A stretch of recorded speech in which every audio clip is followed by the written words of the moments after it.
in and develop infrastructure. So what I hear is that American companies are going to go into Iran, help rebuild, make a lot of profit, make a lot of revenue, but back here, Americans are selling plasma to buy dinner. And ultimately, the tipping point is not whether, and this is all my opinion, but I think a lot of people share this opinion. The tipping point is not whether or not we got close but we didn't do it. The tipping point is if the American economy and the American citizen is a camel, how much weight can you put on the average American's back before his or her legs buckle and they go down to the ground? What ultimately, what are we doing this for? And, my grandfather was in the Army. My dad was in the Army. My nephew is down at Gitmo right now in the Army. Thanks for clarifying that. Yeah. And when people say we need to put boots on the ground, I'm of the opinion, and I'm of the opinion, if you truly believe this, and you know someone in your family is of fighting age, or you're of fighting age, if you feel this way, are you willing to pick up a rifle? Are you willing to drive your son or daughter down to the recruiting station and put a rifle in their hand? It's very easy to say we need to put people in harm's way when these people are numbers to you or faces on a screen. And I just think people should just think about this a little bit more, because we know from studies the majority of our military comes from lower socioeconomic backgrounds. And the reason many of them join the military is because of the benefits. You get the GI program, they'll pay for your college tuition, all these other things. These people, they might be just names and statistics to many of us, to some of us. But to many of us like me, these are people that have names.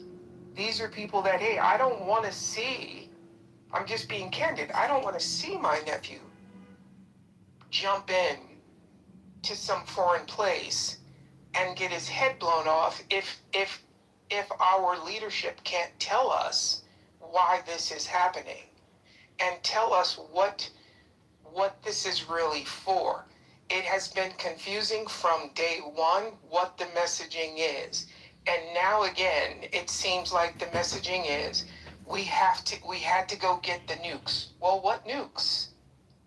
And well, wait a minute. Let's stop right there. Because I was going to wait until you're finished, but now, since you say that again, I want some clarification from you. Okay. Are you suggesting that the facts on the ground in Iraq and the facts on the ground in Iran vis-a-vis nuclear capabilities are analogous? No, not at all. Okay, I want you to make that clear if you don't mind, because yes. I understand the collective memory argument, but I just want to be sure that we understand Daryl's position with regard to that. There were no, what do they call it, yellow cake? Yes, uranium. Precursors in Iraq, but there are enriched plutonium stockpiles in Iran. That is a fact, right? Yes. But being very specific, using your wording, right? There's a difference between saying Iran is enriching uranium to saying Iran has a nuclear weapon. At least I haven't heard anybody, at least not on this stage, say that, and I haven't heard anybody in politics, including people who I think are warmongers and who I find, frankly, some of their comments nauseating, ever say that. I've Okay. never heard anybody say that. So, okay, so then if I can some latitude and just engage with you.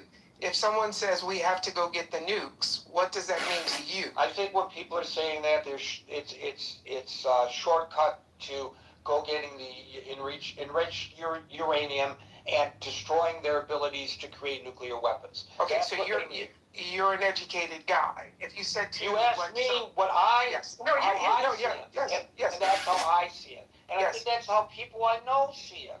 I know people who are not educated who see it that way. I don't think anybody is under the misconception that they have a nuclear bomb that's pointed at New York City right now, and that if we're not careful, they're going to set it off and, you know, it's going to land on the damn parade tomorrow. Nobody is saying that. Well, the reason I would disagree with you, Gary, is because 2 months ago, when there was that alert that Iran had drones and they were sending drones to Florida, people were believing it. Iran's 8,000 miles away. The drone alert had to do with Cuba. It had nothing to do with Iran.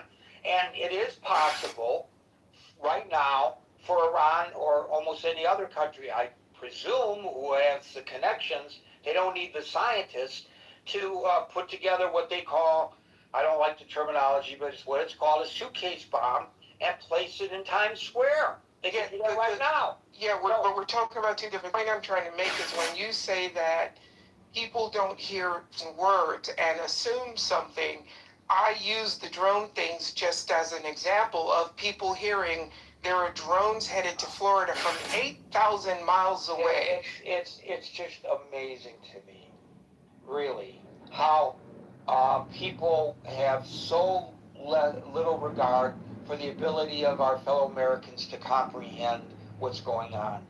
They may not agree with this attack on Iran. By the way, I think I think the body politic a year ago, almost now, after that tremendous attack on 3 nuclear facilities was, hooray, rah, rah. Yes. I didn't hear anybody say, why did we send them there to do that? I didn't hear that out of the mouth of anybody. Now, there may be people who felt that, but I'm in the news media, I'm interviewing people, I'm putting stories on the air, I'm looking for multiple points of view. Every story that I put on the air, sometimes I have to stretch my abilities to find somebody who comments in the opposite position from whatever is being presented. That's part of what I do for a living. I never heard anybody argue otherwise. So I think, you talked about being dismissive. You may be a little dismissive of the American people's ability to comprehend what is being communicated here. Even people who disagree with this engagement, I think they understand what it's all about. When I said dismissive, it was about the comment about that Americans are concerned about the price of gas. And I said Americans are also... And that may be dismissive, but it's not untrue. It is true that they're concerned about things other than just the price of gas. But we are a headline society. Ever since Twitter came out with their original 90-character blogs, when even people who watch cable television, most of them, they have the sound down. They're looking at what we call in the business the lower thirds. Whatever they put on the lower bottom, a synopsis of what's being discussed by this panel of experts is what people go home with. But that doesn't mean that people don't have an understanding of the basic concept of the positions. They don't know the nuances. Many people don't. It's mind-boggling even to those of us who are in the business of trying to figure out the nuances. We discuss this every night in the newsroom, how difficult it is to suss things out because it's so complicated. But that being said, I don't think anybody believes that Iran has a nuclear weapon ready to launch against Tel Aviv. I think the people believe, whether they're in favor of it or against it, that part of this mission was to eliminate their possibility of getting nuclear weapons. I want to remind you that long before Donald Trump was even candidate Donald Trump, years and years ago when he was a young, good-looking lad, he went on numerous national television programs, including, I believe, an interview with Barbara Walters, where the Don, this real estate mogul, this multi-millionaire who is known as being the new Joe Namath of New York City, Broadway Joe, running around with a hot woman on his arm who may or may not be his wife at that time, and who was like kind of like this interesting media celebrity who nobody took seriously when it came to politics, was going on national television saying, if I was president, I would make sure that Iran not obtain nuclear weapons. This is his theme, his entire life when it comes to politics. Well, but he also, when Barack was running, he also said that Barack is going to attack Iran, and he doesn't think Barack should attack Iran. This is a guy who will say anything in the moment. I understand that, but this is something he has been consistent. We know that if there's anything consistent about Trump, is that he's inconsistent. We know that. But the one thing he has been consistent about, aside from his libido issues, which he's been very consistent about, is Iran's nuclear capabilities. This nonsense, by the way, you didn't bring it up, that he's being controlled like a marionette by Bibi Netanyahu. This is something that he was saying long before he ever had any discussions with Bibi Netanyahu. He's been absolutely opposed, rightly or wrongly, and I think in this case rightly, to Iran getting nuclear weapons. There's nothing new about that. Yeah, that's okay. So, but now it feels like something I'm saying is being conflated into something else. All I'm simply saying is, when we first go in, it's to prevent a nuke. Then it becomes within a few days. And again, the heart of what I'm trying to talk about is why seminal moment. That's the phrase you used. Thank you. I couldn't think of it. The reason I think we can't come to this seminal moment is because we can't have a cohesive message as to we all agree with that. I said it, Scott said it, Howard that's why I said you said it. Yes, Hanson said it. Everybody agrees with that. Yes. The reason we can't have the seminal moment is because we can't get clear messaging. There is absolutely 100% agreement. We all agree about that, Daryl. There's absolutely this theory out here that the only way to get what we wanted to get was to literally just collapse the country, to have a country that now looks like Libya, or a country that kind of looks like Syria.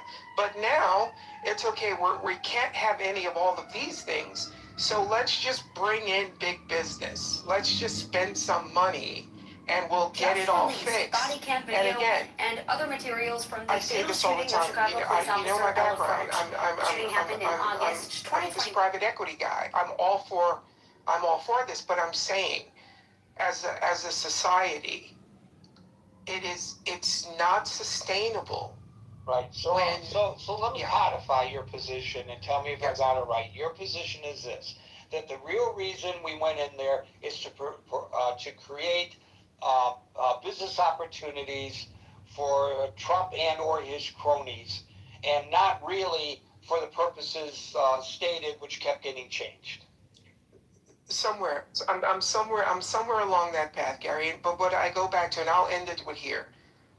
We have to figure out a way to balance this out, because I'm just going to say again, Americans are selling blood to buy dinner. Right. And this is the not Americans have sustainable. always sold blood to buy dinner, but you're right. The economy is in terrible shape. If you're going to judge by Wall Street, you have to also take a look at Main Street. We all know, those of us who don't have one penny, other than maybe our 401s, but we don't have a penny that we are managing ourselves, that we are sitting there saying, buy, sell, buy, sell, sell, sell. Those of us who don't have a penny in the stock market in that regard are aware of what we pay at the pump, are aware of what we pay at the grocery store, are aware of a decision that, well, maybe I'll do a staycation, are aware of a decision that maybe I'll drive and not fly, maybe I'll camp and not go to a hotel, etc., etc., etc. Maybe I won't go to the restaurant. I know restaurant owners who are really hurting. Not all of them, but it's a very, very competitive field now in general. And by the way, the fast food companies are doing very well, thank you very much, most of them. And the reason is, people would rather eat unhealthy for $1 than eat healthy for $20. Yes. I'm saying, and what I'm talking about is like a 10, 15-year trajectory. It's just not sustainable. And I'll wrap with that. But remember, the people who are interested in making money, the big time, to quote Mr. Sanders, Senator Sanders, the oligarchs, they don't care about that. I know. They don't care about that. Thank you, Daryl. Les, I'll get to you in a second. Alan is now with us. Alan, followed by Len.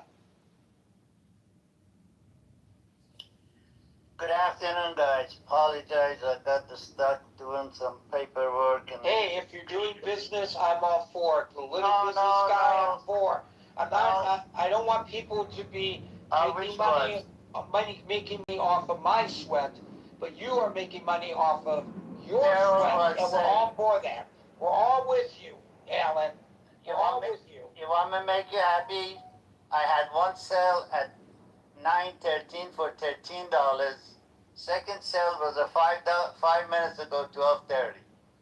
So no, it wasn't. I know in Texas you can't afford to turn off the air conditioning, but why don't you just turn the lights off and sit there in the dark? That might be helpful. Well, you can then you don't have to run as much air conditioning. Well, in this program you can't show the camera. I could show you half of the light at the shop is down. Hey, this is I'm sitting by the TV, the sound, and I'm watching the soccer anyway. But this is all bad. Hey, last night, by the way, 1 o'clock in the morning, my buddies and I, we walk over to Carvel for a little break because it's past midnight, so that makes Tuesday, Wednesday, and Wednesday is Sunday at Carvel, so you get 2 for 1. So every Tuesday at work, which is now Wednesday, becomes Sunday, and we get our Carvel. A group of people walk in wearing Algerian jerseys, and they got the Algerian flag wrapped around their shoulders and everything, and they walk in, I go, oh, Messi fans, huh? Messi killed us in the game last night. Oh my God, my friends thought I was going to get my ass kicked. I thought it was fun. Did you guys know the Iranian player, after the goal, he made his hand like a shotgun and was shooting the ground? They dismiss his visa. He cannot come back to U.S. Oh, for God's sake. Listen, you and Iranians, I are in accord that we hate this regime in Iran. You've been with me for over 20 years now, more than 25 years, 26 years now. Alan's been with me on this program on a different, obviously, platform because Clubhouse wasn't around, but then we moved to Clubhouse. And so we've been in accord when it comes to Iran. This regime is bad. But when it comes to the sports, let them come and play. No, I don't have no problem if they come and play. Why are we harassing that team? Why are we telling them that they have to stay in Tijuana? You know what? They probably got a better deal going back to Tijuana because they're right next to a whorehouse. Well, you saw my posting, right? They are next to the whorehouse, and they're not going to get that privilege in Iran for probably all them life. This is a lifetime opportunity for them. That's right. But that's not the case. The thing is, Iranian doesn't like this team is because this team it's nothing other than a child of revolutionary Okay, but it guard. doesn't matter. That's If you what- feel that way, That's what they are. beat them on the pitch, but don't. Well, that's what they do. You saw. I don't know if you saw it or not. When they But, I mean, I don't think the United States government should be harassing them. That's what I'm saying. No, They no, should be I treated know. with the I same agree with that. respect.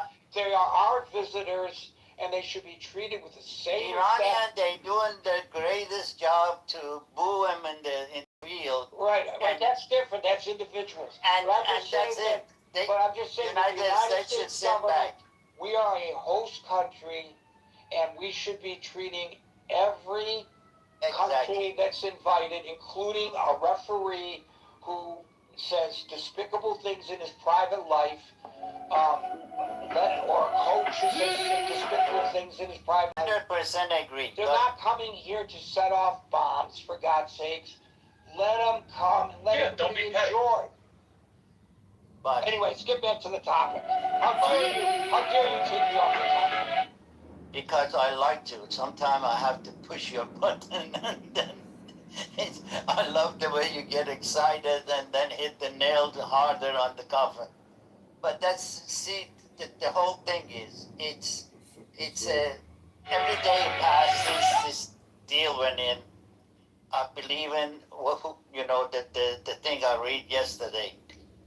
President Trump told the Iranian help is on the way, but we didn't understand that. What he meant is he was talking to the regime and with Iranian on the street, and Iranian stupid like me, I thought, okay, time is to do it.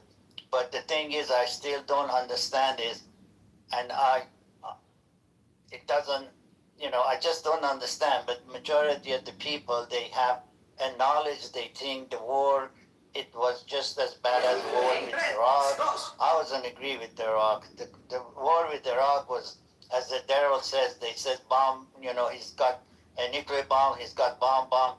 But the thing was, he was a grudges George Bush's son took because of his father.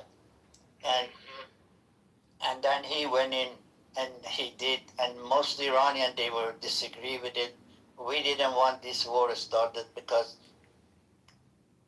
Saddam Hussein was counterattack on this regime from get-go. And we know what he did.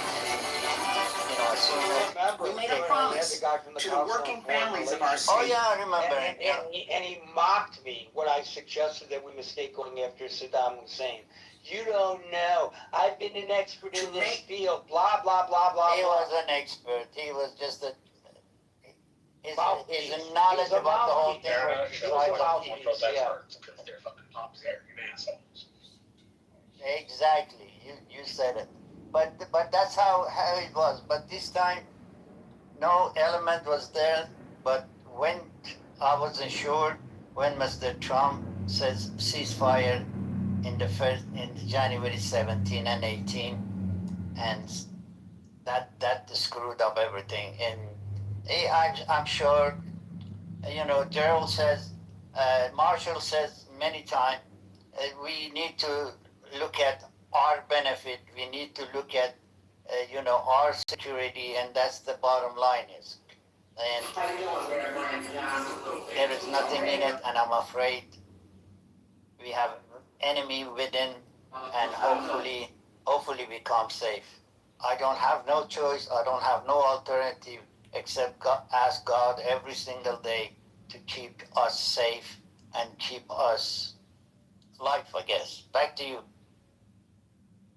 Thank you, Alan. We'll go to Les, followed by the other Alan.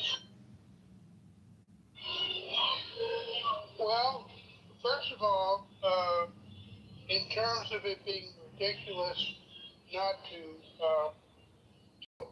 not to go to war because they don't have uranium stock, they don't have bomb right this second or 5 minutes from now, that's dumb because we tried that with North Korea, and they just played us for time. And that now it's too late. And Iran is, already been very aggressive to its neighbors. You name a country in the region, and it's likely that they're being, in danger because of them. And so I disagree vehemently that we didn't have a reason to go in there. The power of atomic weapons and its power to kind of blackmail people is just horrific. Basically you've got the power of the sun at your disposal. So that's we know that they have had nuclear stockpiles. We knew they were doing it because they wanted to have a bomb, and they still have, a city full of centrifuges to purify the uranium, and those are things we have to get rid of. In terms of using, certainly we would need troops on the ground to secure the strait and to protect this.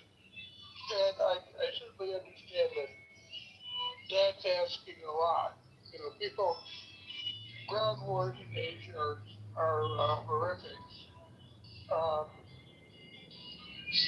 But one more thing I was thinking of, darn it. Let me think for a second.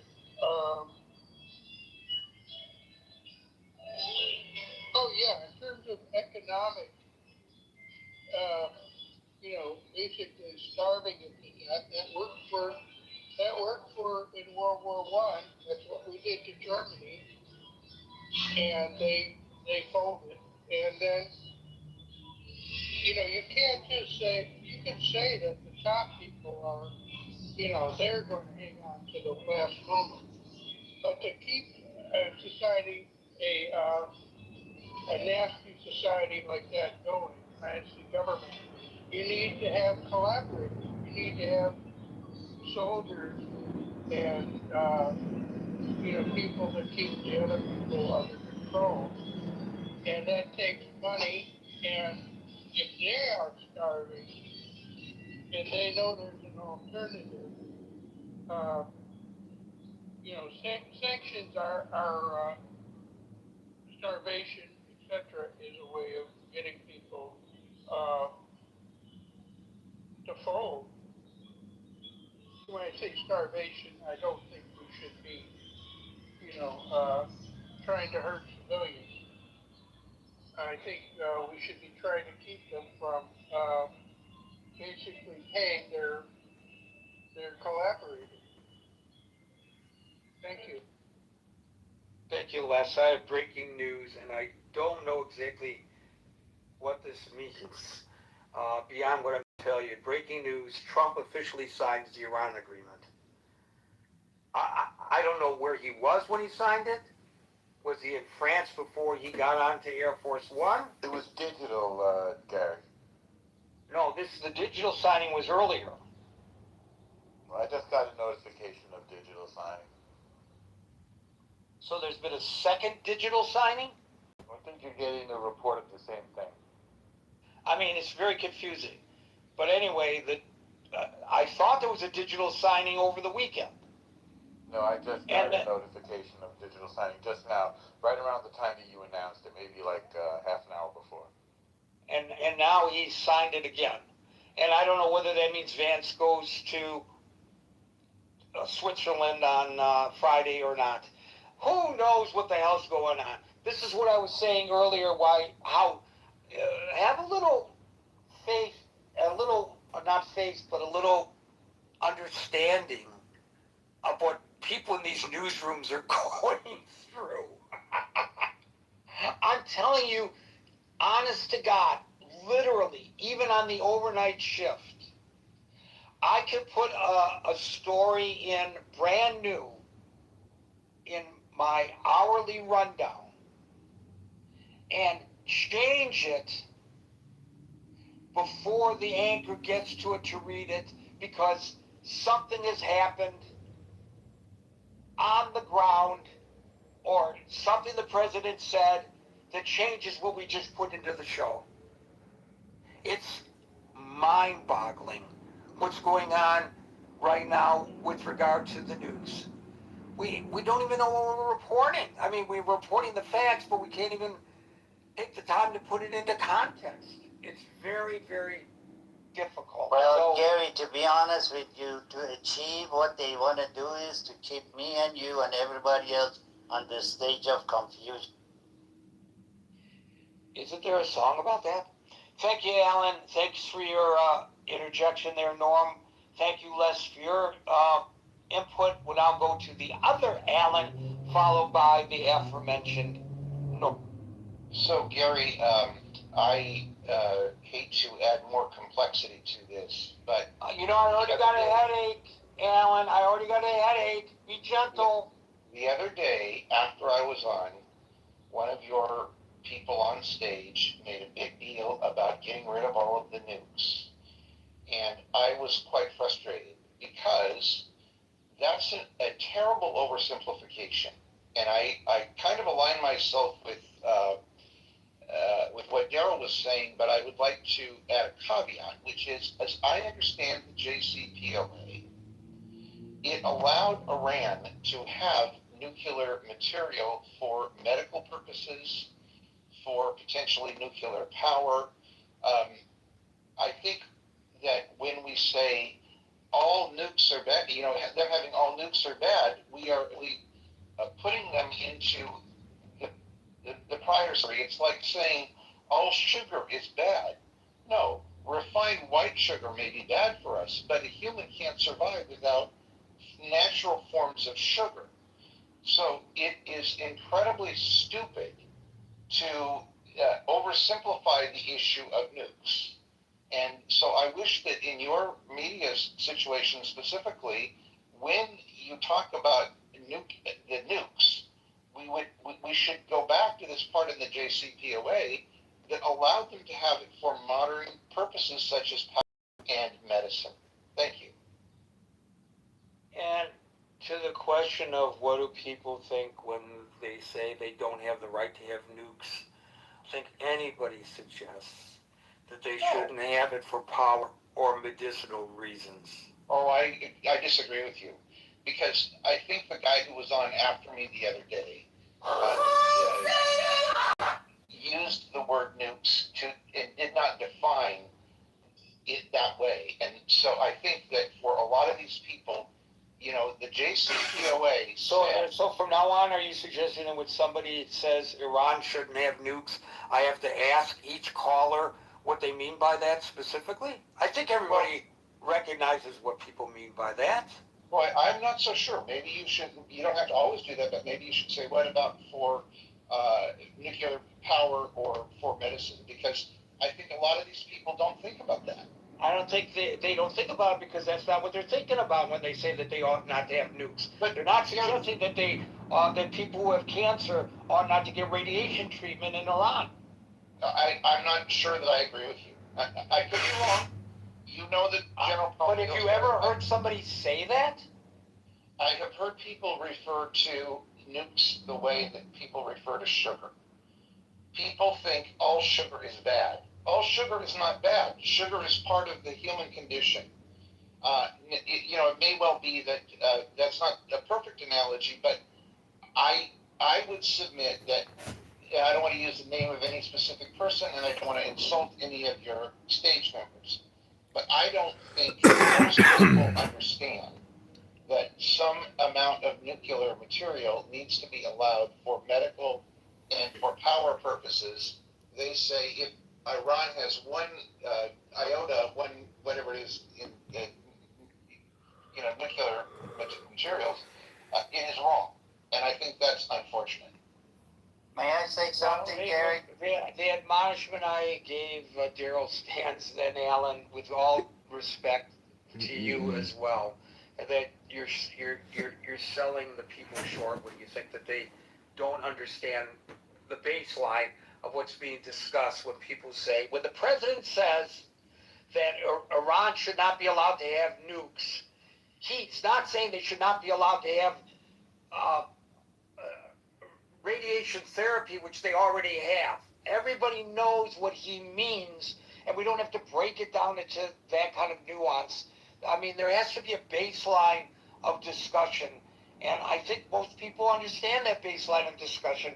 I'm really a little bit amazed that you and Daryl even bring it up. Either that, or I'm totally oblivious to the fact that a good portion of the population has no idea what we're talking about.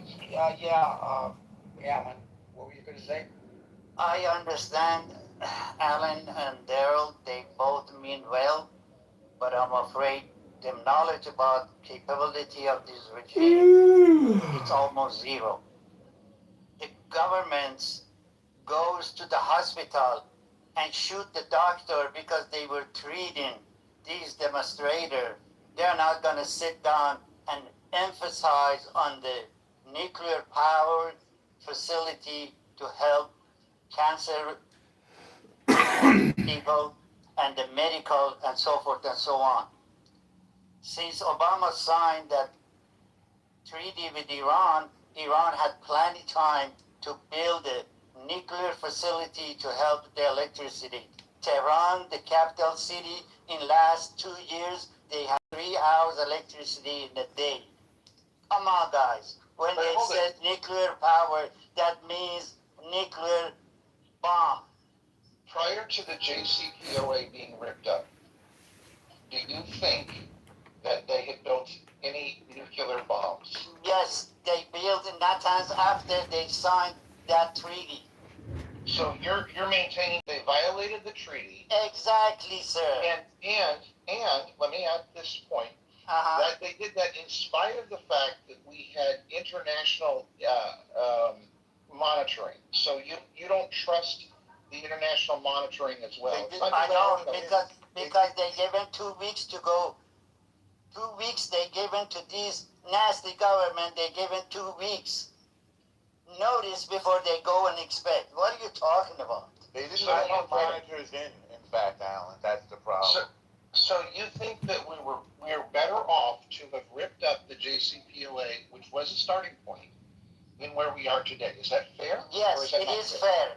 It is fair because 120,000 people so far got killed by this regime. You think this regime has a mercy on you? I doubt.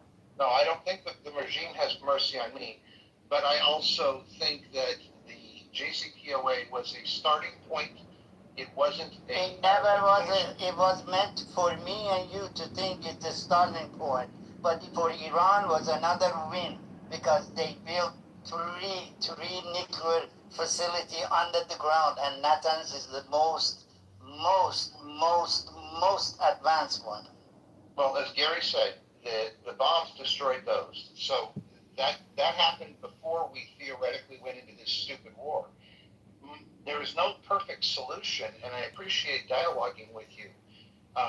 But, you know, Iran is not going to give up everything without, I mean, I think the JCPOA, I have yet to be convinced that it was this horrible deal and worthy of being ripped up. And so I think the point I'm trying to get to is, you can't talk about what happened after the JCPOA was ripped up. You can't say they had nuclear weapons after the JCPOA was ripped up because we didn't abide by it. We don't know where that went from. ripped it up. That was why we ripped it up, Alan. Okay, so we could have a discussion about the JCPOA. Again, there are going to be people who think that it was a great starting point, and other people who think that it was because of the sunset clause on it, it was worthless. But I think the point that Alan, the moderator, is saying to Alan, the caller, is that anytime there's any agreement with Iran or its proxies for any kind of stand down, it is used by Iran and its proxies to rebuild and reconstitute whatever military or terroristic uh, assets that they have. And so I think you can argue, even if one were to agree with Alan the caller's point, that the JCPOA, as the president at the time Obama said, or as he says in retrospect, we got to where we got without entering a war, and now we're back to having to enter a war to get back to where we got with the JCPOA. There may be some validity to that argument, but the fact still remains that Iran cannot be trusted to abide by any agreement that is reached. And there is intel today to suggest that even if they say, sure, come in and take the nuclear dust, which we haven't even gotten to that point, there are other facilities in that vast mountainous range that have yet to be detected that are already in operation enriching uranium. That is the issue, I think, that Alan, the moderator, is trying to allude to. So, Alan, the caller, hold on a second. Alan, the moderator, tell me if that's a concise recitation of the position you're trying to make. Exactly. You said it a lot better than I do because your ability to speak English is 100% more than me. But I go with Alan, our spokesman did a minute ago. I understand his point, but we are not dealing with the legitimate government. We're not dealing with the government. There is a shredded truth to them.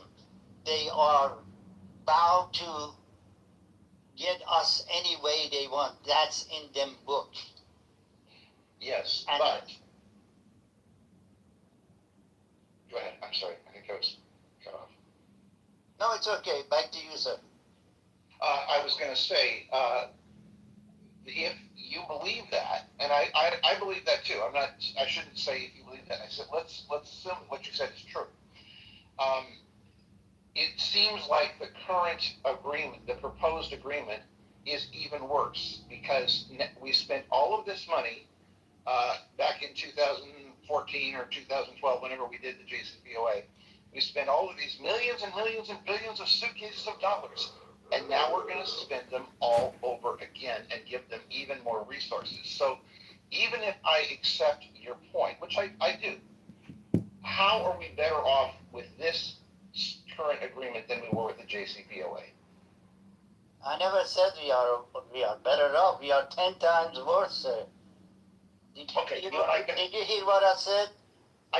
When President Trump says to Iranian help is on the way, he meant help to the regime. But yes, we as an Iranian, I as an Iranian born, an American citizen, didn't understand. 80 million Iranian, they did not understand. He meant he was talking to regime. They thought they talking to them. 120,000 people dead. It is not the number they can forget. They're not giving up. That's the main thing, is they are not giving up. They saying it every day. They say we go on the street, we die, but we will not. I heard you say that, but I'd still maintain that if the JCPOA was not perfect, nobody is arguing that. But there is a tendency for people who are Trump lovers to draw in very straight black and white lines, and unfortunately this is a complex situation, and I appreciate you acknowledging that we're worse off with the agreement now than we were before the JCPOA, so thank you.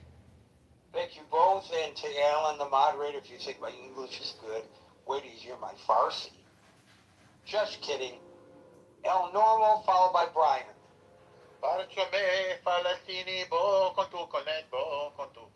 That's my Farsi. Alan will understand. So, right, Alan, the moderator? Yes, sir. Yes, sir. There we go. All All right. Boom. You know how much I admire you. I don't need to tell.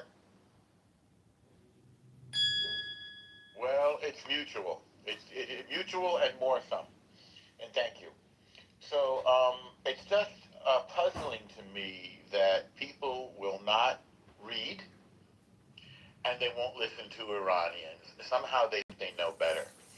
With their superficial Twitter size take on a situation like this, geopolitical situation.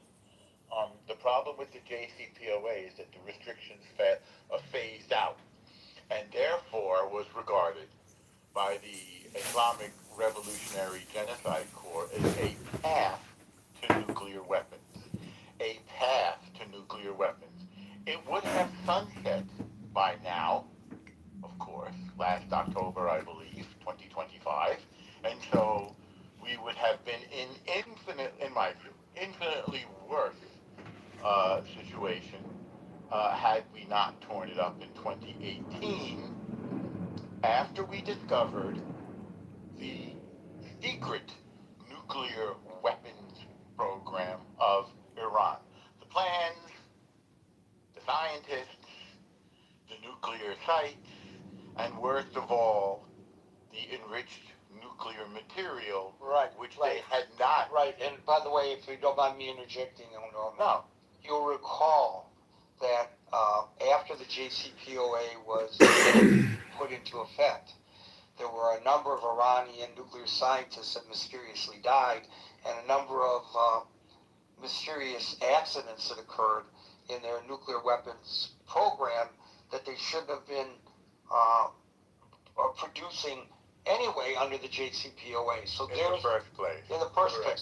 So there is the proof in the pudding that while it was well intentioned, and I'm not saying it was a good idea to tear it up, but I'm saying that while it was well intentioned, it was not a panacea by any stretch of the imagination. Not least of all because they violated it. Because it was which is something that Alan would have told us all, not you and me, I'm just saying told us all, and did, that it would be violated. He knew that they would not abide by it, and he was right. He was right. And we should listen.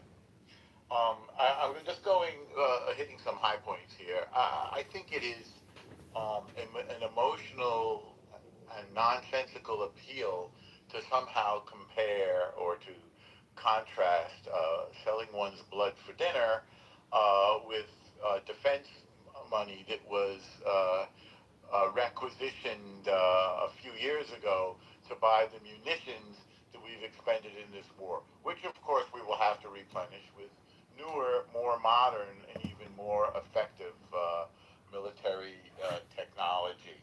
So that was just a very manipulative, in my view, unfair, inaccurate, nonsensical, emotional appeal that has nothing to do with this war. Let's go. There was a statement that we don't know why we're there. I think the problem with the messaging wasn't with the messenger. It was on the receiving end. With all due respect. Why? Because anybody watching the situation knows very well that there were four huge reasons. And again, President mentioned it, Secretary of State mentioned it, Secretary of War mentioned it, and I mentioned it here. Four big reasons for going into Iran. Number one, the nukes. Number two, their ballistic missiles. Number three, their terror proxies. And number four, their horrific slaughter of their own people.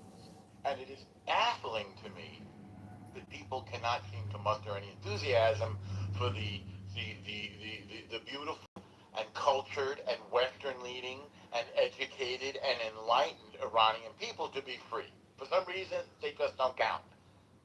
I don't get it. On the subject of civilian nuclear use or nuclear material that was just mentioned, forgive me, patently false, because they were. Nobody cares if they enrich to 6%, which is what you need for civilian use. The problem is when they enrich to 60%, which keeps them, which has no civilian use,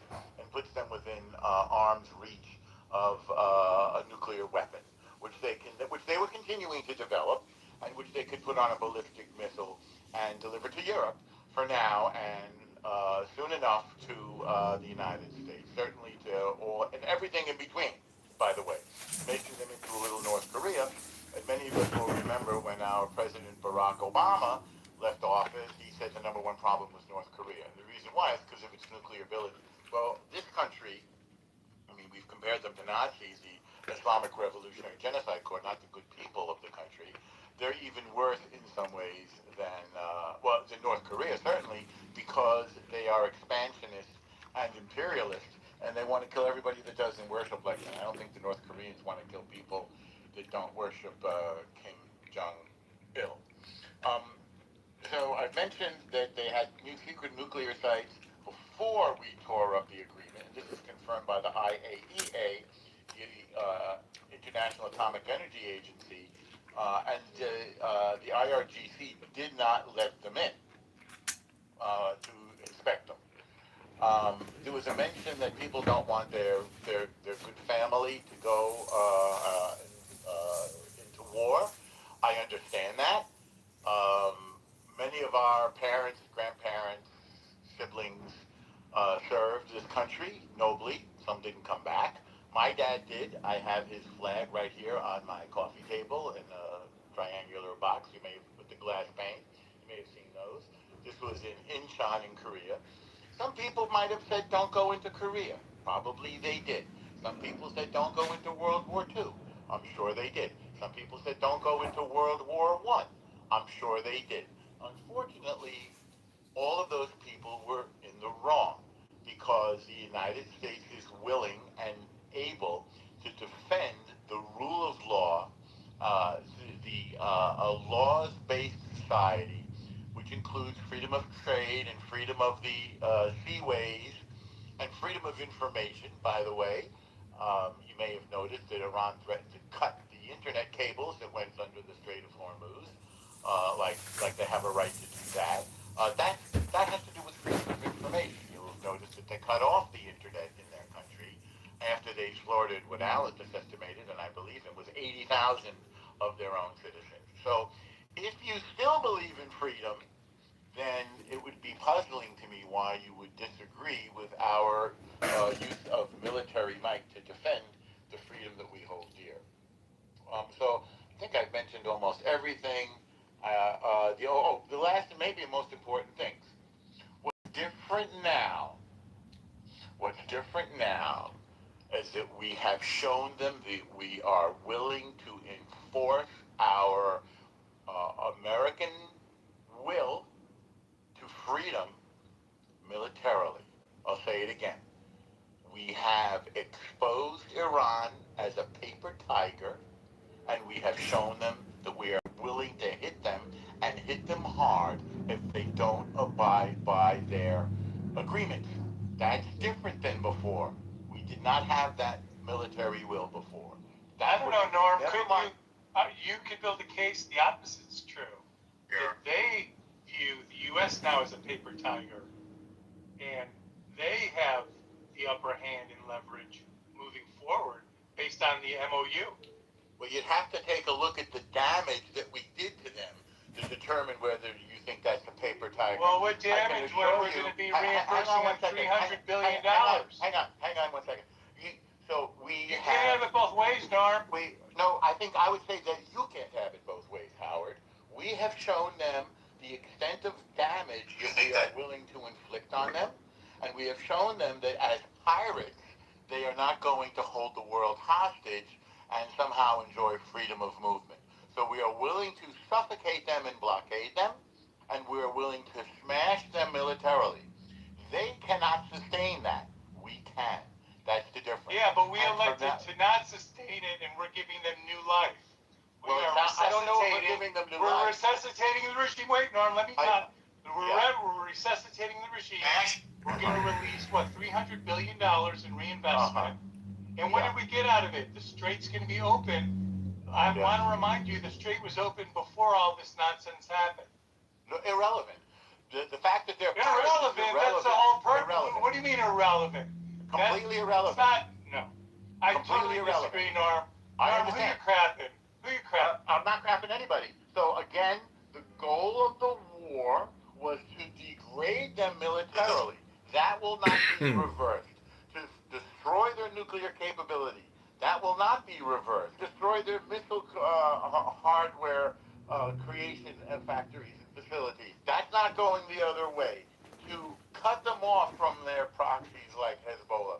That will not be reversed. How are they So cutting the them off from their military, proxies? by destroying them economically, by blockading them. But by the article that started all this in the Jerusalem Post says that the blockade was effectively destroying them economically and should not be lifted, and that this is a mistake because they won't be able to recover economically. So if they recover economically and at least $300 billion is pumped into their economy, I don't know where it's supposedly coming from. The president says it's not coming from us. The president says it's not coming from the Gulf states, but it's there in the agreement, and that's just one segment of the agreement. Another aspect of the agreement is the release of their funds that have been held by us. So what do you mean they won't have the economic wherewithal to fund Hezbollah and Hamas in the future? Well, I don't know how far in the future you want to go, but they have estimated economically, and there isn't any disagreement about that. They're suffocating, and I think the president went into this agreement for two reasons. Number one, because to avoid a vacuum created by no government in Iran, knowing that apparently, again, this is not my call, that the Iranian people were not yet ready, able to take charge, and they wanted to avoid civil war. That would be one. And number two would be to get the stock market, to get the price of oil back down, to get inflation back down going into November, which, I think all of us were upset about the effect of the blockade and the closing of the Strait of Hormuz by Iran. So I don't understand why people would be upset with this. Those people who wanted peace are getting it. Those people who wanted inflation to go down are getting it. Those people that wanted to smash the daylights out of Iran have gotten that. The only thing we did not get is regime change, and apparently that's a little bit tricky. Now, I respect Captain Anson on his view, but this wasn't only a military operation, it was also diplomatic. Norm, you've argued on the stage before regime Yeah. change happened in the beginning. Now you're saying there wasn't regime change? I'm confused.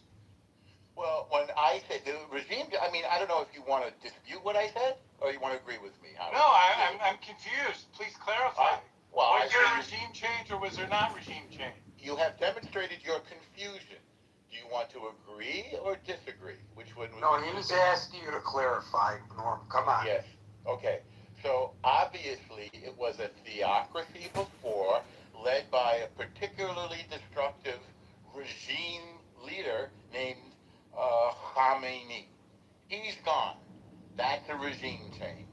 This guy was it's the not architect. a regime change. The individual is gone, but the regime remains. Come on. You know that and I know that. Well, You can't look in the mirror. You can't look in the mirror. You can't look in the mirror and believe the guy who's saying that. I don't believe that you believe what you're saying, Norm. Do you think the new government has been fragmented and they're in a power struggle right now? What existed before no longer existed. We've decapitated about 3 levels down.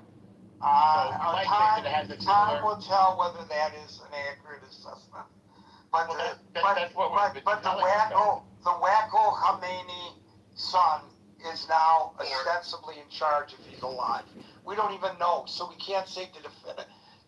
This is not what a regime change is. A regime change would be in no longer being the Islamic Republic of Iran, but the Democratic Republic of Iran. That would be a regime change. That would be desirable, certainly. Okay. But we're not there yet.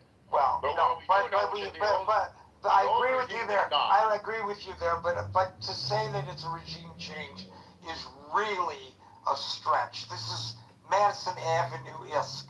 This is not reality. Come on, Norm. Well, we can split the hairs if you like. It's not splitting the hairs. It's calling things as they are. Apparently, previously, Khamenei was in charge. This new guy apparently is not in charge. The IRGC is taking charge. Apparently, and the IRGC is a regime change? Yes, because by a particularly destructive. a regime is usually identified with its leader. I'd like for you to find any experts on what's going on in Iran who and send me their thoughts that there's actually been a regime change. I'm sorry, but I'm sorry, but I know you well enough to know that you're just blah blah blah in here, and you don't even believe what you're saying. Well, no, you don't get to speak for me in terms of what I believe. What I will say is that it's a semantic matter, and you can have it either way. It's not a semantic matter. It's a question of what's going on the ground. I thought it's a definition of what a regime. No, come on. Don't make this an issue of Webster versus the Encyclopedia Britannica. This is a reality. There is no regime change. Okay. There's been no substantive change. Alan, has there been any substantive change in the regime? Alan's busy with a customer. God bless him. Moving on to Brian. Thank you, Norm. Brian, that was very interesting. Yeah, Brian, hey, Gary, Dave. one thing I will quickly agree with Norm, as he said in the beginning, people don't read the details, period. And I'll leave it there. You're right. Brian, followed by Dave. Hey, a lot of the things I was going to say have already been spoken, so I'll shift gears a little bit and talk from a little bit more of a strategic level. But first, I'll start with this notion that the $300 billion is just going to be pallets of cash, like we saw previously delivered to the Iranian regime. It's going to come in the form of loans and repayments for reconstruction efforts, like buildings, bridges, things like that. So it's more in terms of loans and lines of credit for rebuilding, and probably most importantly, it's going to come from private sector. So it's not just going to be a government transferring funds, either physically or digitally. It's going to be companies going in there from around the world, Asia, Africa, Europe, and America, going in there and rebuilding the damage that was done. And then it's all coming from private sources, not coming from U.S. taxpayers. So I think that's an important point to make, because one, that greatly increases the likelihood that the money goes towards its intended target, as in rebuilding, those pieces of infrastructure. And, of course, Iran could say we're rebuilding this airport hangar and now we're going to use it as a training facility for our terrorist activities. I don't know, something like that. So it could be repurposed, and that exists. But private sector involved from countries around the world, they're going to be closely monitoring that. And if those intentions or if those requirements are not met, the funding will instantly shut off. I mean, the private sector is going to be much more likely to oversee that in a more diligent way, because they are, not going to be... People felt that I overreacted about the team takeover that happened on June 15th at the Trader Joe's location that I was present at. It was about 8. This could change.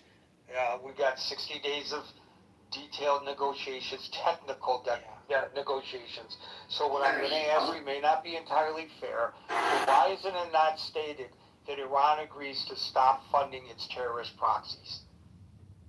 Well, that's probably a separate matter. And what I've been reading is that there are other security measures in place. So I don't think it's limited to just rebuilding roads and bridges and buildings and things like that. There will be multiple components to hold them accountable, and there will be much stricter oversight than we saw in the JCPOA, which I think, has some good intentions, has some good pieces. But doesn't that require them to be cooperative, because they were supposed to be under the JCPOA cooperative, but the IAEA says they were not? I think what I was going to say is that the JCPOA has some good intentions and some good pieces in its framework. The flaw in it was that it was just easily sidestepped. Like now, I think the intention or the requirement to be anywhere, anytime inspections, which was not the case. And how are you going to effectuate that? You have great faith that this new regime, as Norm puts it, will cooperate, and that will exactly. No, I think there's zero chance that Iran will follow through on their commitments, regardless of what they are. They are not driven by economics, concern for their people, even concern for their own lives. I think they're very happy to be martyrs for the cause of their radical religious beliefs. And, what happened over the past couple months was inevitable with the way they are ideologically and religiously driven. Somebody had to step up, whether it was, Trump or Obama or whoever's the next president, the next couple of presidents. The only way this is going to end is if the regime completely collapses.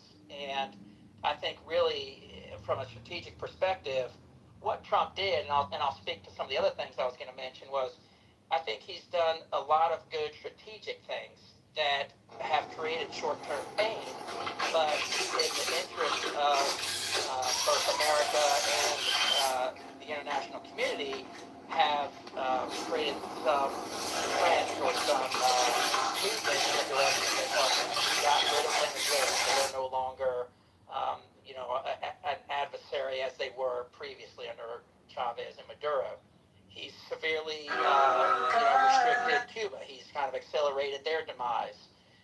He's isolated Iran from China. China came out and basically chose the U.S. over Iran. They chose not to get involved. Yeah, they might have been selling some arms and some, other supplies behind the scenes, but I think for the most part, China and Xi Jinping values the long-term strategic relationship and trade deals with the United States more than they value Iran, even though the oil that was provided to China by Iran, was substantial. I think like 10 to 12, 14%, something like that. So Trump has chosen to take short-term pain, doing what had to be done with these countries that were adversarial and pains in our asses in the international community for decades, and positioned us to benefit. We are the beneficiaries in terms of what we are producing as far as oil, natural gas. I mean, Europe now sees what Trump predicted with Russia invading Ukraine, with what's happening in the Middle East. Trump predicted all of this, over the years, and especially in his first term. So, I think they're more likely to come around as Trump continues to,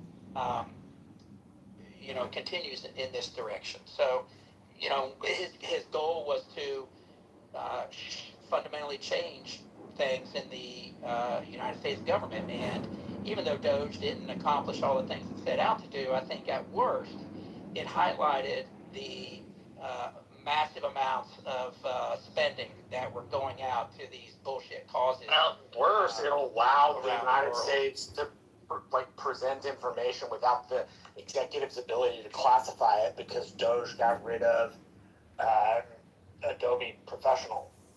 They cost more than they made.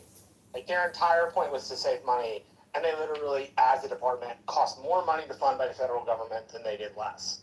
They didn't do that. I don't understand why Republicans cite that. It is a failure on our part. We put a 19-year-old in charge of Social Security, and then it had a breach, right? Really, really bad ideas.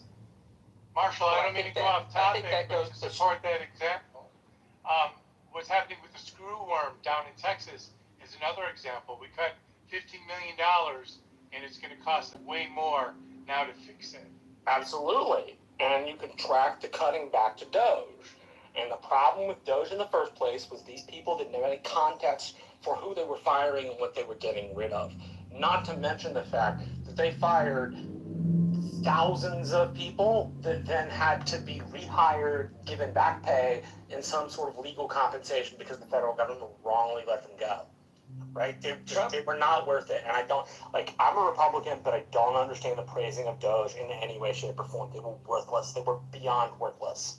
Well, I think the counter argument to that is that Trump is shifting the center of gravity away from the government. He's pushing more of the economy into the private sector and taking it out of the hands of the public sector. It's messy, and there are Republicans and Democrats who are fighting them because of the nature of political. Brian, it's not just messy; it's utterly unprofessional. The way this was done by them is not a show of professionalism. I wouldn't hire these people in private life to do my. Hold on, I wouldn't hire these people in private life to do my taxes. Okay. They acted like they knew what they were doing. They cut thousands of people using this rip and tear model, which they then had to rehire. That's not doing a good, professional job. That's doing a lazy job and calling it good. No, I disagree. I think if your job is to cut money from the federal government, you don't then, number one, cost the federal government more than it costs to fund you. Number two, you don't end up costing the federal government more by firing people you then have to rehire because you didn't do it the right way to begin with. If it were professional, if it were in line, they would have done the professional thing, gone through the research, fired the people they could hire so they didn't have to go to lawsuits with these people privately and then have the federal government pay them out.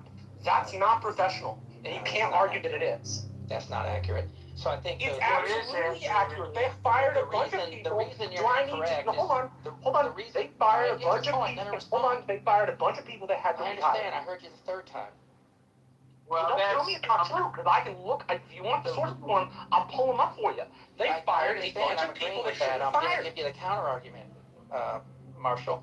The counter argument is that you don't have time, and you don't have the time to go through the bureaucratic red tape to go in there with a scalpel. What you do is you go in there with a. I'm going to say political shit, and I'm going to waste the taxpayers' money, and I'm not going to bother. Hold on, and I'm not going to bother to do it right the first time. Hold on, and I'm not going to bother to do the task right the first time. What universe is repeating a task 3 times in any way good for the U.S. government or the people that relies on that are absolutely. That's not my point. My point is, you don't tell me that you don't have enough time to do it right. That's wrong. You do have time to do it right. You chose not to do it right. Okay, guys, I don't know what this has to do with today's topic. I agree with Marshall. I'm trying to close the loops here. What I'm saying is Trump is working at a strategic level that a lot of people just don't understand clearly, because it's not a misunderstanding. They were put in charge to save money. You don't save money by costing more money than you should. I got that, Marshall, and you're right. So we have another one who believes that the American public doesn't understand what we actually see in front of us, and we thank him for explaining it to us. I cut it off because it's 6:55. We only have 5 minutes left, and we have 1, 2, 3, 4 people in queue. Dave, and maybe followed by David and the others. Dave. This topic we must look from top down, not go for the finer detail at a very low level, because that doesn't change the world. The whole idea is today's topic is very critical. It's not just domestic, it's about global, right? That's why we talk about, and unfortunately we went down to a little detail, but anyway, we go back to the global part. So what have Trump achieved since the beginning of the war, right? So when Trump started this war, a lot of European leaders were very unhappy they were not involved. But after recent G7 meeting now, right? So this is no longer the same. That G7 and other, a total of 40 nations are come together, that they're going to help in either by contributing to Navy ship to clear the mine, or somehow financially contributing. Okay? So this is a united front. This is no longer U.S. Israel. This is a united 40 nation after the G7. So this is what Trump claimed he want to achieve during his first inauguration speech, uniting, right? So and just like the prior speaker said, you know, sometimes he might do it very bluntly, but we are facing what he claimed in December 2025, civilization erasure. It's not just Europe, the entire Western civilization. There's no time to be Mr. Nice Guy. There's no time to be very nice, surgical, don't insult anybody, don't make people uncomfortable. It has to be top down, hammer sledge, and now we have 40 nations come together, just like the prior speaker said, China is supporting that as well. So this is the biggest achievement. The 47 years of deception by Iran Murad regime is over. So do you believe that because of do you believe that the nuclear threat that Iran presents has now been eradicated? Basically, you cannot trust this regime. Whatever things happen, you can't trust. Whether you sign any agreement during Obama time and whether we sign I don't think you're answering the question. We got a couple minutes left. I'm just asking you a simple question. Through this memo of understanding and what it allegedly will lead to, do you believe that Iran's nuclear weapons threat to the world has been eradicated? No. Okay. Now, wait. Second question. Do you believe that Iran's exportation of terrorism has been eradicated? Not yet. No. Do you believe that the threat to the populace of Iran, because we were just told it was a regime change, has been eradicated? That people who are dissidents no longer have to fear being executed on the streets? Okay, so they... Yes or no? If you want yes, no, you are like an Islamist. You don't care about the I'm truth. an Islamist. I'm Gary, like an Islamist. I love that analogy. And Gary, can we confirm what statements has the G7 just made supporting this memo of understanding? I don't know. Did they completely support the U.S.? That's news to me. I'm sorry, David Garcia. I'm Guys, sorry, Amir, who I really wanted to hear from, especially. I'm sorry, Andrew.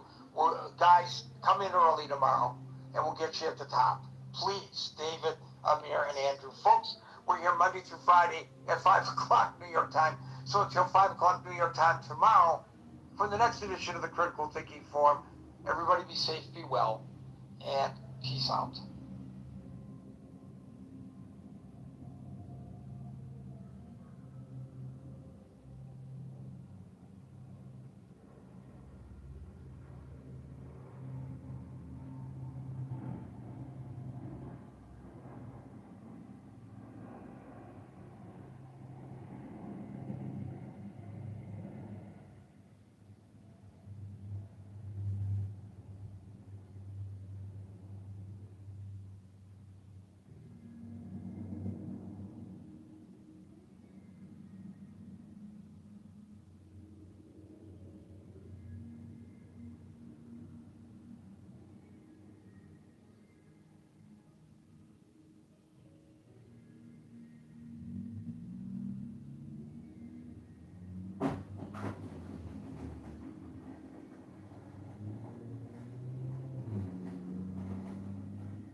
weren't intended to. If we paid attention, we'd realize power comes in numbers. And numbers only come when you put in the work to do the shit that matters in the first place. And the problem I identified with the American public not giving a fuck is not just voting, it's not just being uninformed, it's being utterly unwilling to put themselves in a place where they are responsible for the freedoms they have. They're unwilling to bear the burden of responsibility. As long as they are, bad things in this country will happen. You'd be. People are. Sorry, go ahead. I was just going to say, you'd be surprised, Florida, how much individual people get quoted by legislators after they come with their issues or their reason why a law needs to be enacted or a law needs to not be on the books anymore. You'd really be surprised. And if you spend time around these legislators, they do listen to their constituents. It is important to them. And you do, and I definitely start on the local level. I mean, I go to Washington now, but and there's many people that I meet with I haven't written checks to. I definitely haven't written checks to, but I go and I meet with them and I ask for their time. I mean, you get 20 minutes. Sometimes you get them, sometimes you get staff. And that's on the federal level, but on the state level, I mean, something just happened with my county commission that pissed me off. And I put a call into, and then I put a call into the guy, and then I got his number, and I sent him a text about something that happened at a hearing at the county commission. I've appeared in front of my city council on a few occasions, you know, under public, during the period of time when the public can speak. It's, you know, you get on the agenda. I mean, it sounds a little kooky, but you can do it, and they will listen to you, and you really would be surprised. But if you don't do it, you'll never know.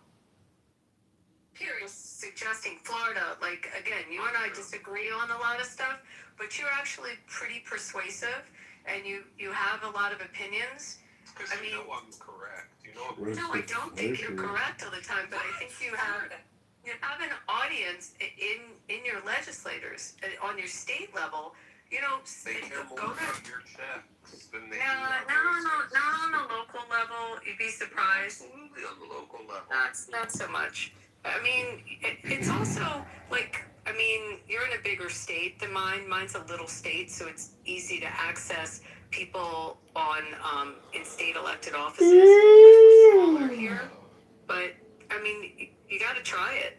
You know, what is driving you crazy that's state law in Florida that you really want to have a voice about? Think about it and reach out to them.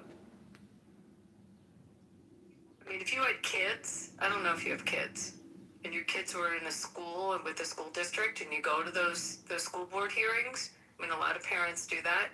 For some people, that's the first place is at the school board. Yeah, and to be fair, I thought it was fucked up when I heard that the Biden administration and a lot of the Democrat-leaning school districts and politicians were like deeming these parents to be like quote-unquote domestic terrorists in one extent or another. But I don't think that. I just don't think we're on about this. This is why I like really support. Number one, we've talked about it before, Abby. The more stringent campaign finance laws, number one, and then number two, changing the voting system entirely to allow for like ranked choice voting, so to speak, where number one, people would have to like be more clearly labeled when they're donating, or organizations would have to be more clearly labeled when they're donating, and it would take the dark money out of politics and also large money by like minimum by setting limits. They are labeled. I mean, again, I told you on the federal level. It's not true. Let me just say it. I have $5,700 I can do to a member of Congress, or like if I have an event at my house and it costs me $5,000 to do it. But I can't have an event at my house for $10,000. Yeah, but what about the People's Republic of North Korea? But you can't give, nobody at that event can take cash. Money, I've tried to tell you. You can't give to a class. State parties No, they cannot. Super PACs can donate They parties. can. It have to be American No, citizens. no, they can't. It's illegal. No. That's the specific issue with super PACs. Super PACs don't donate to campaigns because it's federally illegal to do so. No, Florida, if you don't believe me, pull any FEC report from any member of Congress or the Senate and quote me where. Oh God. I know, what a bitch. I'm gonna text him right now. Hold on. Let me text him. You're a bitch. I'm gonna send it right now. Because that's not what federal law says. Federal law says He just said what? That's just lame. I don't know what he's doing. He doesn't want to listen.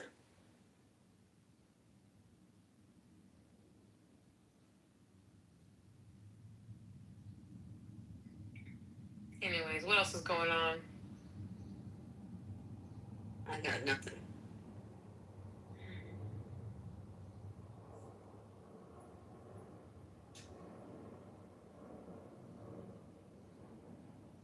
I'm texting him, come back.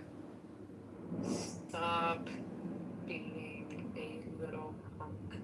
He does that. He runs out of and on this particular subject, because I came with hard facts on it every time on who can go into super PACs, how super PACs are disclosed.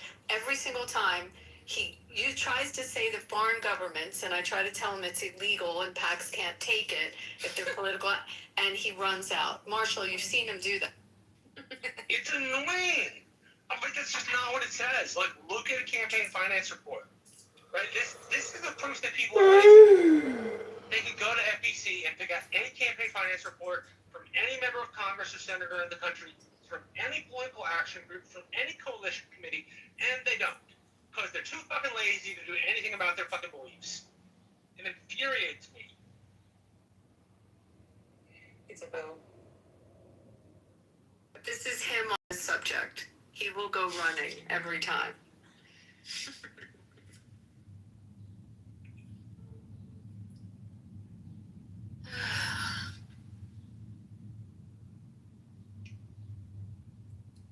What's for dinner, y'all? What's for dinner? I'm feeding the dog right now, so it's chow, and I'm giving him this pumpkin stuff that you're supposed to give your dogs.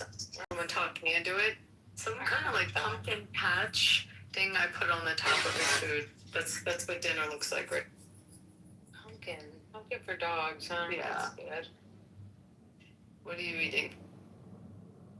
I had a little bit of Spanish food earlier. Had a little bit of an octopus, which was good. It was in this nice little, like a reduction. It was really nice. But I'm making some chicken breast, chicken thighs, bone in, skin on, salt and peppered and buttered, putting it in the oven on the broiler. You know how it is. One of those.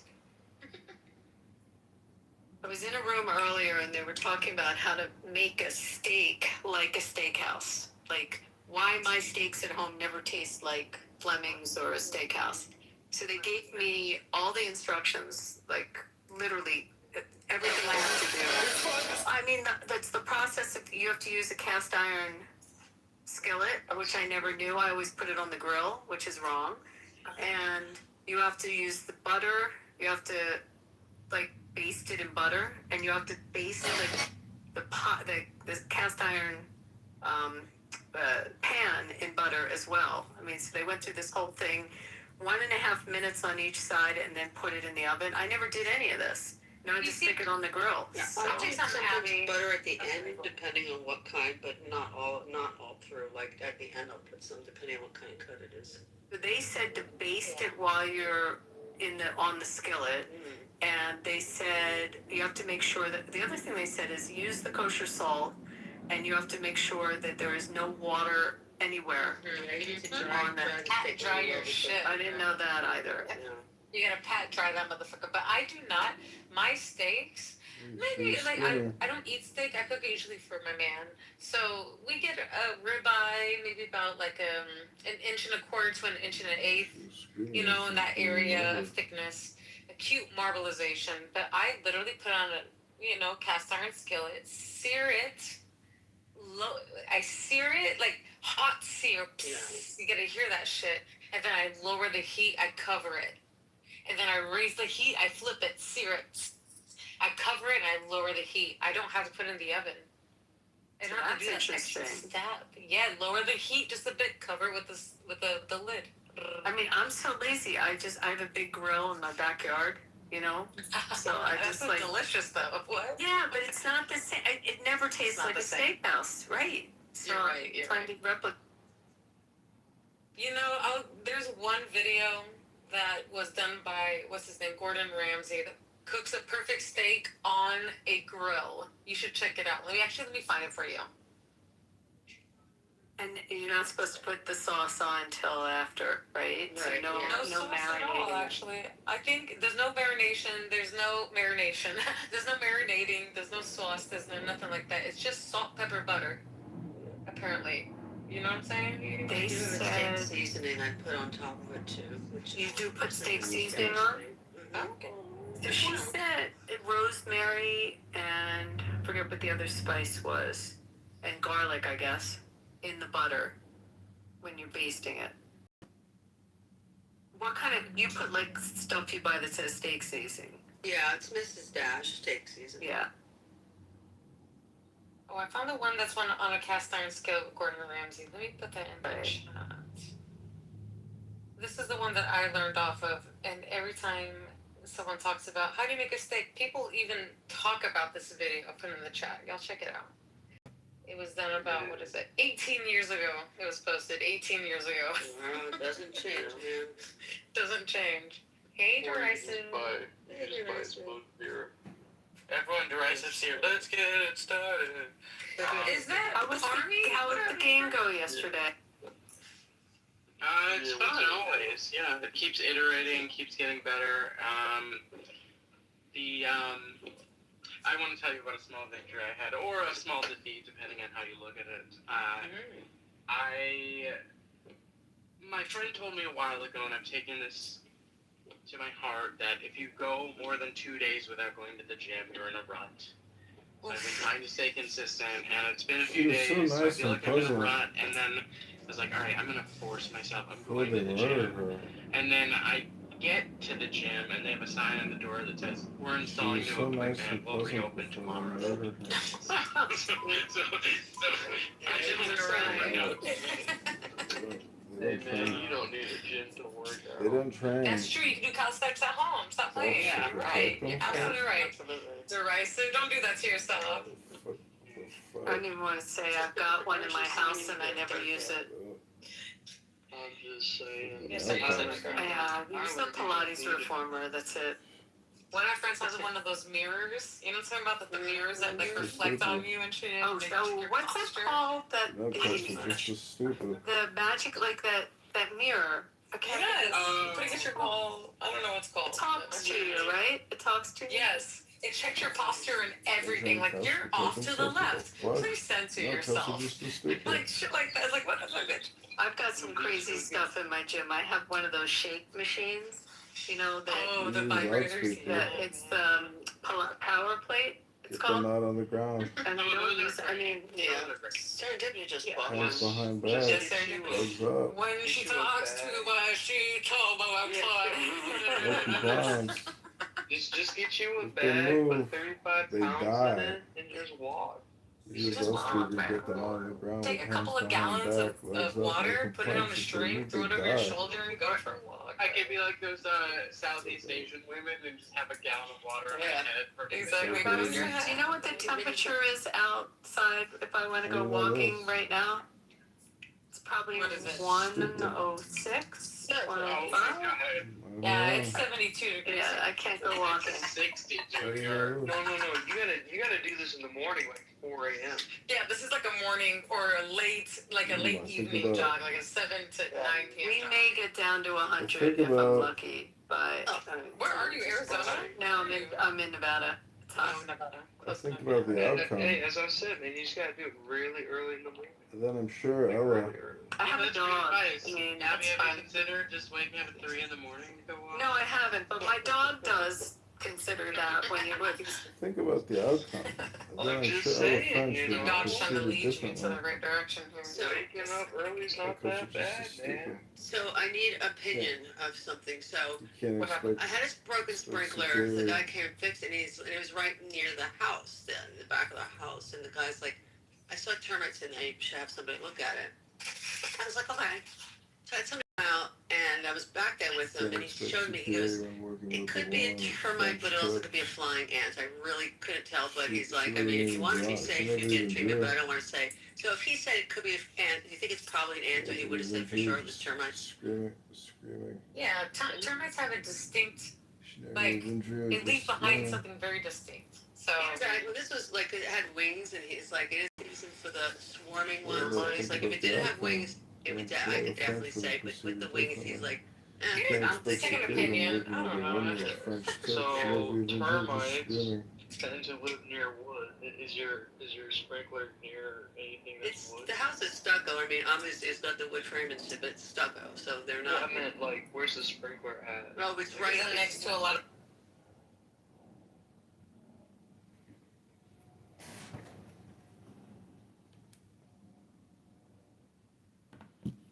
Oh, I can't come back with in my Anon. Here we are. Hey, I'm back, everybody. A lantern fire. Hey. Dark areas and lots of wood. Yeah, no, it was nothing like that. So yeah, so I'd go with ants, personally. Personally, but I'm not sure. Get a second opinion though. Yeah. What do I know? Don't take my opinion who's been bit by a shit ton of ants, you know, and been in like really interesting areas. Do you there are live in a things, termite, like an area that has termites? Because not all. Yeah, check the termite, check the farmer's almanac, see you got termites. No, like French in tips. certain geographical areas, they're more Yeah, prevalent. French Yeah. French tips. She never even drew. Just Just screaming. It's also treated subterraneanly in 2018, and the guy who sprinkler said that's supposed to last 10 years. He said more like 7 years. So I'm thinking, but yeah, if I could get somebody else to do a free estimate, I'll have them come to a free quote. I hate termites. I hate termites. I hope they die. I am in a fucking house. I just need to go back to living in a Okay, you know what's weird? When I was doing work back east, like anytime I'd represent someone with a house purchase, like in Jersey or PA, like you always had to have termite addendums and termite, like, always part of agreements, and all kinds of that warranties on termite You had to have the termite inspection. You had like asbestos and termite. Here, in this climate, we don't have termite issues. Like you don't have the termite addendums. It's just weird. So that's why you have to check if they're prevalent where you are. That's true. Yeah, well, you guys don't get a whole lot of rain. We go, this is why we go through the rainy season, but. That's what I'm saying. It's like this is the season for it. Yeah. Check. Well, have you checked on Reddit? I hate to say this. I know it's dumb, but I've you gone to did Reddit it. for a lot of stuff and found good information. So that's Yeah, go why to I'm Reddit using and see if yeah. Florida's having a termite situation. See, there's like an abundance. And I think I'm gonna take. There's an app called iNaturalist. iNaturalist, yeah. Yes. So I'm gonna dig in there and try to take some pictures and see what they say. I do that for New York City. They have a little bit, and they show you where all the beehives, the rooftop beehives are. In New York, beehives? Yeah, we have rooftop beehives. They make their own honey and everything. They sell it. There's such different bugs here. Quite a few things I didn't know what they were. Like, what bug is this? And people right away knew exactly what it was. We have scorpions. A lot. That's a big issue here. I think I do too, but I've never seen one. But they do. They're awful. Allegedly. But the baby ones are the bad ones. Oh, there's a little baby lizard inside the screen. The lizards are good. The lizards will eat I them. love lizards. Bad to the When they bone. get inside the screen there, they can get back out. He'll find his way back out. But I drip water down the screen, and they usually drink it. So I'll see if he's thirsty. But they get pretty big in Florida, though. Yeah, let's just get huge in Florida. Yeah, these ones don't get that big. He's a little baby too. He's a tiny, tiny little baby. I'm gonna give him some water, see if he's thirsty. Yeah, a little. I love lizards. Coke cat. I definitely don't love them. It scares the hell out of me. This cat. So a few days ago, I have a stray cat that is my cat now. So a few days ago, my neighbor's like, the cat has a mouse in his mouth outside. And I was like, but I didn't see the message right away. By the time I got up, I don't know where he was. So, well, today he threw up. And what do I see inside the throw up? But like some gray fur. I'm like, you ate that fucking mouse. They said, serves you right. That's why you're throwing up. They say you're vomiting because that mouse probably ate something terrible. Yeah. Now you eating the mouse. But you know what? I think it's this nice little gift that they try to bring you, and you weren't there for it. They're so proud. They're so proud. My dog brought a full bunny into. I was like sitting on the floor of my bedroom, and he's a lab, so he's he's totally like chases bunnies all the time, and he finally like had victory and got a bunny. But the bunny, there was no blood. The bunny's eyes were wide open. The bunny had so It was a gentle gnaw. well, no, the bunny had a heart attack. The bunnies, because bunnies die of heart attacks, like of shock. Get anxiety, right? Right, anxiety. So Thankfully, my dog, he's only Chihuahua, never killed anything, nothing. This cat he's brought mice before. It's been a while. So I thought he had stopped, but apparently he just maybe didn't find I it. feel bad because my Chinese Support zodiac, abortions. Chinese You zodiac support is a illegal rabbit, alien and I also babies. You die of hate anxiety. Trump. Why vote for you? so you comparing Just to 2 the weeks before the holidays last year, the Department He's brought mice before. of Education abruptly discontinued 2 vital federal grants sustaining. Cat used to kill squirrels, and I'd walk out in the morning in high school and see a decapitated squirrel. Oh no! That squirrel probably deserved it. I actually hate squirrels. I love squirrels. Now I've never gotten a squirrel. I've never seen it. There was a dead bird outside the other day. You got a bird. So Alan, do you have squirrels where you are? I have no squirrels where I am. We have black squirrels. Do you have squirrels? This was back east. In Boston, right? Yeah. But you don't have them now. Do you have Boston? He's from Boston. Do you have squirrels where you are now? In California, yeah. How did they get to California? They got across the country, but they bypassed Nevada. It's too hot. They're like, fuck this. They went along with Lewis and Clark. That's what happened. They just kept going. They had a little backpack, and they said, fuck it, let's go right past this. There's a better joke in there somewhere, but we haven't it yet. Shut your ass up, Alan. Ain't no joke better than the ones we told. No, I'm sorry. Can't believe how nice you are to this lizard. I always do this. You're very nice. And they'll drink, and there was one that last year that was here for like a weekend. When I dripped the water, he would go running to it. I'm like, oh yeah, you're not trying to kill me. You're giving me water. I hope it just gets stuck in the spider webs back here, though. There's For a the squirrel. spiders. Huh? There's a squirrel here with a purple tail that's trying to kill me. Oh, he's not trying to kill you? Yes, he's trying to kill me. Stop that. Every fucking time I try to walk by it, I know the purple tail every fucking time. It runs past me to the purple, like, it's always in front of, like, a step. It runs in front of me in front of a step. And so I'm like, I, like, jumble my steps, bro. It's trying to kill me. Just checking. I don't like squirrels. He's like, I fucking can't stand this squirrel. Let's just start saying nice things about squirrels. It's because I live in the neighborhood and these fucking gay-ass squirrels. You're a gay squirrel. They hate me because I'm straight. They call me fish and they fucking distort me. Wait, Meryl. They're gay and they called you a fish. Yes. Some of them are trans, I think. The purple one's gotta be trans. Yeah, you know, that is the first time in 40 years that I've heard, that was a term I heard back east, that gay men refer to women as fish. I've never heard it repeated till now. Now it's coming back, baby. I just know it's alive and well. Vera, be nice to the gay squirrel. I'm trying to be, but it still wants me dead.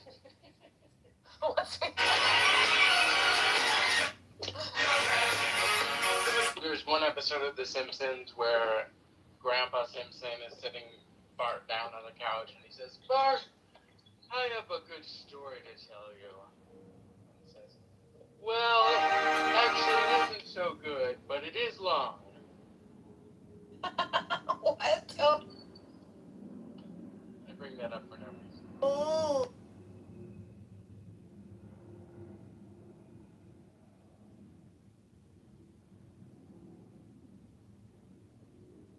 The parade is tomorrow. The next parade is tomorrow. That's gonna be exciting shit. Oh, okay. Was it down Fifth? Where are they doing it? Down Fifth? They're doing it. Yeah, it's gonna be down the Bowery up to City Hall. It's gonna be a cute little like it's like a 12 blocks. The Bowery to City Hall? Isn't that crazy? That's so weird. Why there? Because nobody goes to Fi-Dye anymore. No one goes to the Bowery anymore. No one goes there. And it's really gonna end. weird. It's gonna end at City Hall because that's where we're gonna. Well, Mayor Mamdani's gonna be giving the keys to the city to the NBA players. I thought it should have happened around MSG, but up to like at least 59th Street or whatever. Right, or down Broadway. Well, I mean, why wouldn't they end at MSG and like have everyone gather in there or like? All right, something. World Cup. The World Cup, that's why. Oh yeah, the World Cup. We're all having a World Cup here. All the Scots from Boston are visiting too because they just want to go. Maybe people uptown just realize that the crowd gets rowdy. They don't want that around. Maybe. When we had the one for the Eagles in Philly, it went down Broad Street, which is like where the Mummers March, and then it went around City Hall, if you know Philly at all, and to the Art Museum, where Rocky ran up the steps. Yes. And then they did like speeches and stuff from the steps to the Art Museum, which is like the natural parade route. So most of the city can see it. So that's crazy. It's like hidden in New York down there. It seems like it's not even going that far, but I don't know. Well, it's not. Things remain to be seen. The Bowery to City Hall is like a 15-minute walk. Right, but it's just I don't know what to expect. I'm gonna be they want it to be, what is that called? A ticket? Where they're gonna throw a ticket tab. Do you know what I'm talking about? Ticket tab throwing? Like back in the Ticket tape.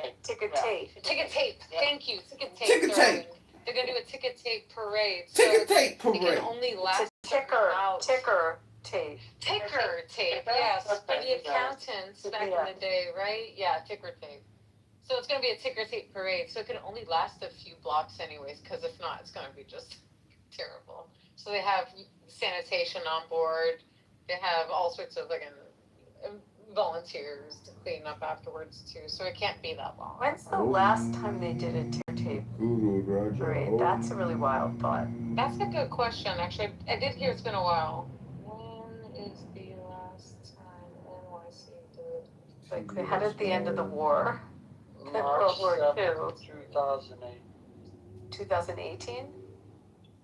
No, I just. Oh, you make that up. I mean, I'm thinking of like Kennedy. 1973, when the Knicks won the championship. 1973 was the last ticker tape. Wow. So they're going to do it again because the Knicks won again. Wow, I like that. Oh my God, that's good. Okay, I still don't understand what an acid attack in ticker tape parade. It's throwing paper. It's paper.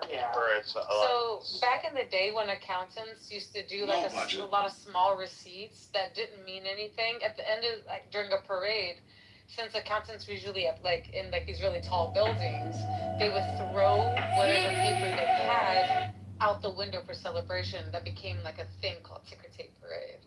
That's kind of close.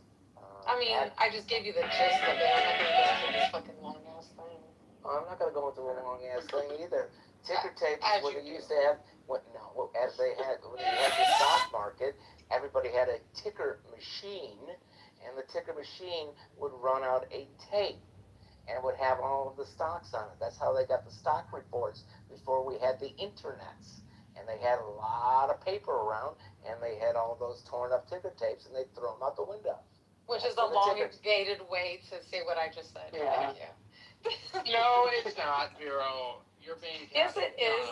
The only difference with stockbrokers and accountants. That's the only difference between what. Did they tend to have those parades near Wall Street? Thank you.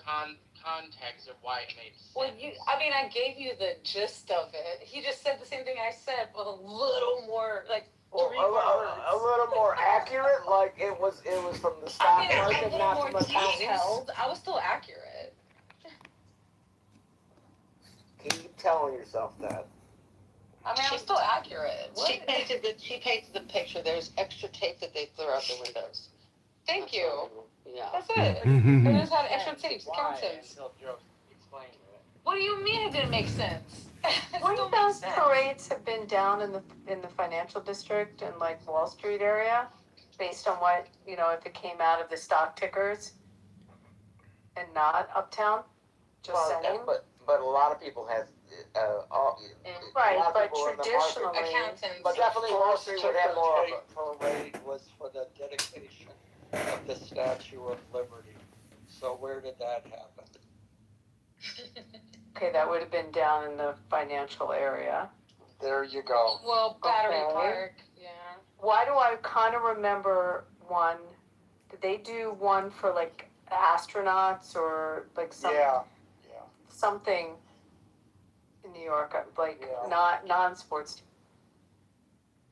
Yeah, when the first two astronauts went up and landed safely, I think they had one. Who was the first one? Not Glenn. Buzz. Neil Armstrong. No, that's the moon. Buzz Aldrin, but Buzz. No, I'm talking about the Mercury program. Alan Shepard. Launch. So when he came back, I think he got a different tape. But then Gus Grissom, he was the second. He didn't get one. No, he wasn't the second. I forget. But by the time he came back, there were no. Derisive. Is Smithers on The Simpsons your favorite character? I asked that for no particular reason. Smithers.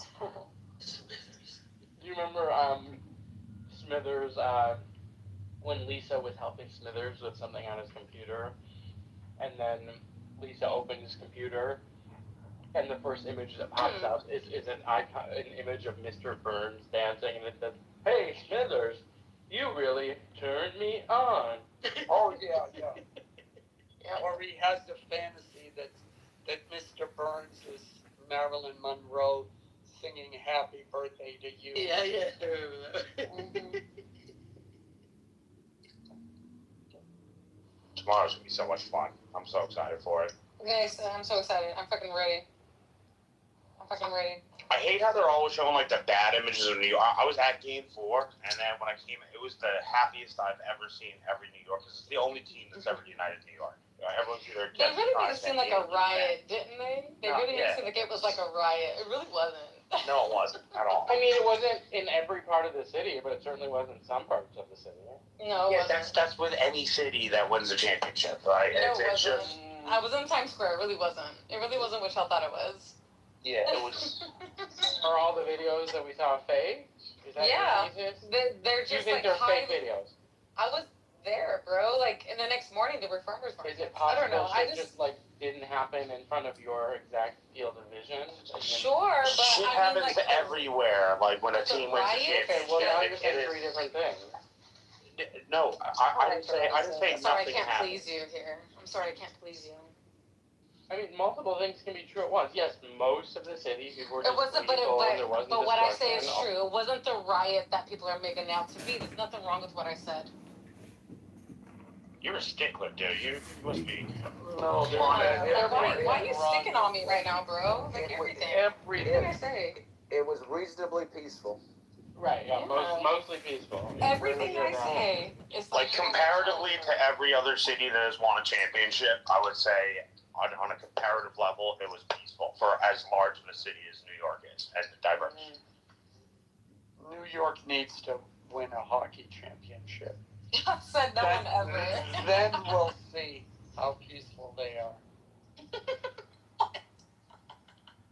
I didn't know we had hockey fans like that here. Yeah. No, you do. They just and they've been waiting for a long time. Oh my gosh. Nobody riots like hockey fans. Yeah, but when the Islanders won and they had the parade out in Long Island, I don't think they had any riots. Well, that's years because ago. that's Long Island. That doesn't count.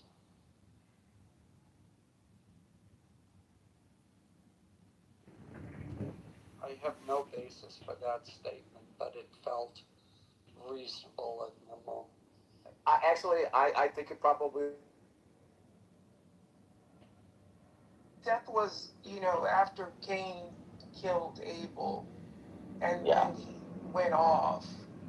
Adam and Eve had another son, and the quote in the Bible is like, God has given me another son to replace, Cain, who Abel slew. It's actually a famous quote.